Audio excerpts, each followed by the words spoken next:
मेरी बहनों, आप लोगों से रिक्वेस्ट कर रही हूँ कि इस वीडियो को ज़्यादा से ज़्यादा शेयर करिए।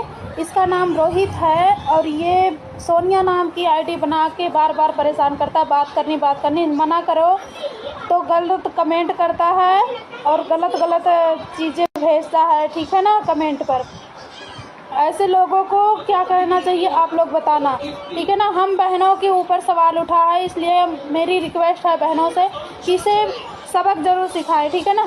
और देखो कुछ भैया लोग हैं कितने प्यारे कमेंट करते हैं बताओ, ये इंसान नहीं है।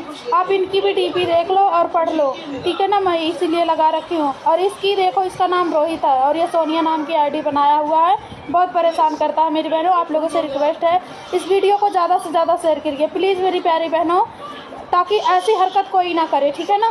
प्लीज़ आप लोगों से रिक्वेस्ट कर रही हूँ मैं, ज़्यादा से ज़्यादा शेयर करिए। धन्यवाद।